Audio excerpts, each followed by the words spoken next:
My country people, I don't come knock another story, give you down so Babi own and Fubara. Two of the Congo disgrace themselves for Wigwe's funeral. This one, not be saying na talk. This one, I say, this one they preach about, say nothing dey this world. You know, one cut us if nothing dey this world, if nothing dey into politics. Why you come into politics? Can they gather wealth? Hey, this one there, hey, I will show now. They get the video. Then the next video, now be this man who they call Femi Emmanuel. Hey, this one don't come tell Tinubu say, hey, Nigeria cannot be one. In fact, he say Nigeria is a scam. He say, my brother, my sister, I bet you jackpot come make you jackpot, not in Nigeria again. Ah, my country people. As this one below for now, they will come the year say Buhari, they tell Nigerians, say Tinubu, they try. He say Tinubu is doing very, very well. He say if not for Tinubu, say Nigeria for done off. Lastly, I go show now the video of Rita Dominic where she talk say in fact saying she can't come off for Nollywood before her head can begin the turn. He said because the teen was getting into her, she needed to leave the industry fast. She can't go relocate back to London. No, hey, my country people, when I know the work which she say she can't they do, he say he can't they take care of a day and a day. Oh, he say he can't be caregiver, and then she can't be from star, from celebrity to caregiver. He says one of the truth about her life. We say she not tell anybody. He said the reason why she was doing this was to survive. Hey, it shock you? Hey, I go show now all this video. So now be Bod TV, Bod, analyze all the trends that they happen. My country people, moko na watch. Pray God will give Asiwaju the courage to do it, because it will affect even himself. It will affect all the APC powers. It will affect all the MDs of banks. The MDs of banks are the destroyer of this system. The powerful, the high and the mighty. He is stepping on their toes. I pray God give him the grace to do it. The next thing he should do, tell him if you know him, is to restructure this country. Nigeria is a fraud.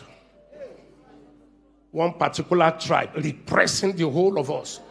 Did you hear what Central Bank governor wants to do? Just a department, the operation department of Central Bank, to be moved back to Lagos, where you have 99% of the headquarters of bank. The North is agitated. Don't take Abuja back to Lagos. They don't care. If you all become beggars, it's okay for their oligarchic mentality. I talk like no other pastor talk. I talk like no other pastor talk. Because I have seen into governance, I have seen into the church. And I know where the problem is in this country. Are you hearing me? They may not like what I'm saying, but they cannot dispute the truth. This country cannot go on like this. Okay, I was talking about those who migrated. I don't blame those that want to japa. You know, initially I was saying don't japa. Do you hear me say that again? Japa if you want to japa. Because you look at the country and say, what future? If it goes on like this, what future? If it goes on like this, civil war is imminent. If it goes on like this, military intervention is imminent. Do we want to go back to that? No. Something must happen. I have always believed that something must happen.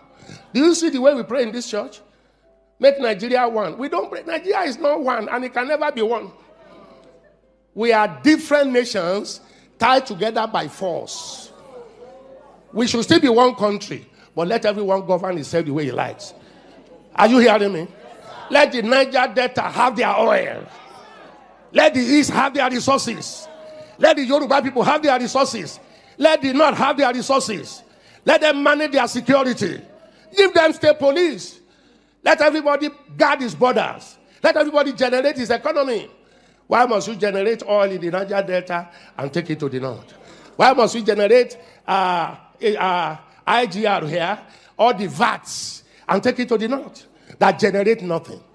The 10 key northern states have Sharia. Sharia says no to alcohol. Sharia says no to tobacco. But alcohol and tobacco is what give us VAT here. And you take the money from there to spend where you say you don't want, but you like the money. Fraud, unfairness, injustice. Where did we sit down to make Nigeria 36 states. Where did we sit down? Nigeria was negotiated 3 regions. North, West, East. 1963, by plebiscite, Midwest came in. Where did we sit down and say we shall be 36 states plus Abuja, and the biggest one taken to the north? More local governments. Then we came with federal character. You are qualified, but from the tribe you came from, you can't be qualified. Now, you can't pass any law in that National Assembly without Northern approval. They are in larger quantity. Deliberately made so. Senate President Godswill Akpabio at the combined funeral service for the late Group CEO of Access Bank, Herbert Wigwe, his wife Doreen Wigwe, and their son Chizi Wigwe took to the stage to offer his condolences and used the opportunity to throw a political jab at the Rivers State Governor, Sim Fubara. The Rivers State Governor, during the funeral service, had said that there is no need for all the political struggle in life, while eulogizing the late CEO, saying that Herbert couldn't control death with all his financial power. Godswill Akpabio, in response, said that if there is nothing in the struggle for politics, Fubara should remove himself from the struggle, generating several reactions. Let's take a look before we come back for some reactions. This one has to do with our political class. What is all this struggle all about? You want to kill, you want to bury. What is it all about?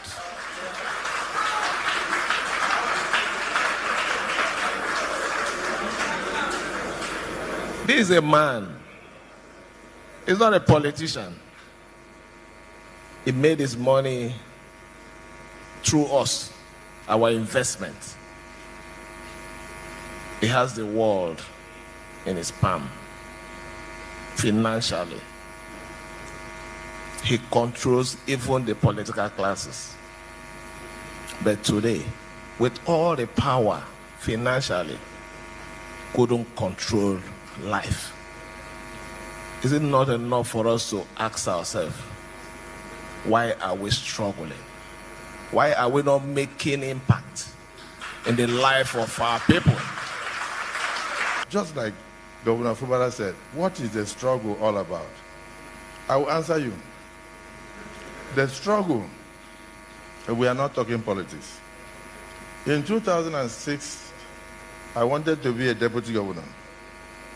So the then deputy governor invited me and told me that this office has no money. There is nothing in it. I don't know why you still insist on moving me from here and taking over. So a woman who went with me said, Your Excellency, then don't wait for impeachment. Just resign since there is nothing in it. And he stood up and he started punching the woman. And I told him, Your Excellency, don't punch her. She's telling the truth. There is nothing in the office. That's why I want it, because you are too big for it. So, Your Excellency, Governor Fubara, if there is nothing in the struggle, don't struggle. For the record, I was among those who found the Senate President's comments at the Wigwe family funeral in Port Harcourt to be in poor taste. He began by lamenting that Peter Obi received greater applause than he, Akpabio, got, and later told us to join him in consoling the widow who was lying in one of the 3 caskets in front of him. Jokes, political jabs at a solemn combined funeral? Methinks that was self-centered and totally insensitive. Another tweet there goes from Ozzy Baba, wrote, Senate President Godswill Akpabio has shown he lacks emotional intelligence. What Governor Fubara said at the burial of Herbert Wigwe is the only takeaway from this tragedy. After everything, we will leave this life. There is nothing we struggle for. The only word to describe Akpabio is petty. The pastor did well in putting him in his place. Dr. Abati, I was in that room and I was in awe when I heard some of the comments he made. A lot of people there were just really frustrated with the comments because, I mean, it was a gathering, a solemn gathering, and they didn't deserve that type of disrespect. Many of you don't know, but in 2001, 2002, I stopped acting. I left the industry I moved to London because it was a very dark period in my life. Like I said, I had these issues and, you know, I just fell out with some friends I considered family, and I just gave up acting for a while. I needed to get out of, you know, just leave that space for a minute. And then I moved to London and I gave up stardom, and then, you won't believe it, this is something I've never told people before, but while in London I was trying to make ends meet. I started working in a care home as a caregiver for adults with special needs. While some might view it as a step down, I don't.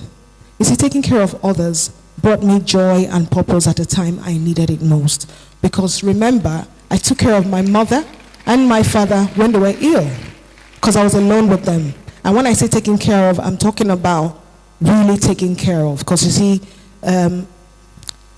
when you get really ill, sometimes you become incontinent. So I took care of them at that level. So it was a no-brainer for me. This time in Nigeria, the presidency has reacted to the recent killings and kidnappings in various parts of the country, including in Kaduna State, where over 250 young children were forcibly taken away from their schools by terrorists last week. During a live television interview on Sunday, the special advisor to President Tinubu on media and publicity, Ajuri Ngalali, said that sub-regional geopolitical forces are conspiring to undermine the government of President Bola Ahmed Tinubu. Ngalali also revealed that the federal government is already receiving support from the United States for the release of the students kidnapped in Kaduna. I mean, I actually like that last point, that they're actually trying to get help. This is the first time I'm seeing that that's a positive step by the the federal government. But again, we are seeing the presidency reacting again in this manner, saying that they are forces. Well, if they do have that information, they might as well release that information for the Nigerian public, because at this point, we're quite vulnerable, Ayo. I'd like your comment, but I'll also take a tweet from Nigerians who actually, some people pulled up, it's the same thing, 208, same script, 280 students were kidnapped in Kaduna State. Back in 2015, the Chibok girls. About 300? About 300. Yeah. The same thing, and we had that huge movement of bring back our girls. Let me take this Nefertiti's tweet. She wrote, Nigerians to tell Bola Tinubu, bring back our Fugus girls, bring back our Kaduna students, bring back our kidnapped Borno IDPs, bring back our kidnapped Sokoto students. More than 300 Nigerians are missing in just 7 days. Where is Tinubu right now? I mean, in that picture, you saw that Tinubu was out there campaigning for bring back our girls. We need to bring back those young children from Kaduna State and all the children that have been kidnapped, all the people that have been kidnapped in Nigeria so far. All right, so whilst we're still reeling from the news of the over 200 students and some teachers kidnapped in Kaduna State, we also heard stories of students in Sokoto State. Yes. So obviously we've seen that the target is now schools, and they're not even deterred by the actions of state in order to stop or prevent further kidnappings. They are brazen enough to play the same script in another state and go into schools and kidnap these children.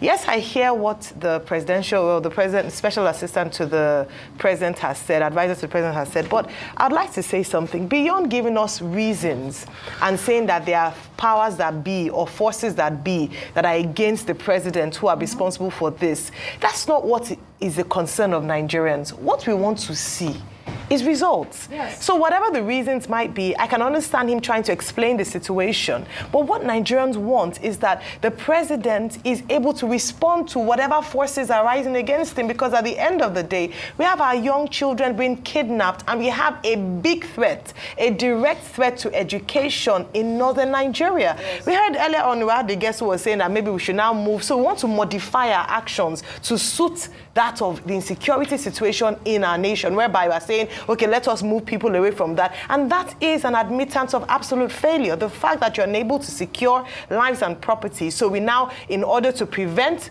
the children for being attacked, let's move them away from their schools. Yes, I understand that in the immediate, we want to protect children, but it's not on. It's not sufficient. What we are asking the president to do, or presidency, we don't want statements on the reasons why. What we want is action. This is a kidnapping situation, one too many that we've seen. We have the Dapchi girls, like you mentioned, same script over different administrations. In previous administrations, I've also said the same thing, that, oh, it's the detractors, it's my political enemies. Can we not politicize the lives and properties of Nigerians, especially in the north? Can we do something? We had the situation of, we have underfunding of the military, underfunding of the police being equipped, lack of equipment. Instead of the police dealing with real situations, we are dealing with situations that are civil matters and putting enough energy in things that are not about security. So we have things like that. Absolutely. Can we talk about the fact that our security agencies are not equipped enough? Can we talk about the fact that we have intelligence or lack of intelligence when it comes to this? I asked the question around that earlier on. Let us face the real issues. If we can deal with the issues, we won't keep talking about, oh, political detractors, etc. We'll always have that. Let us secure the lives and properties of Nigerians. That's what we're asking for. Well, the political class, unfortunately, will always politicize everything.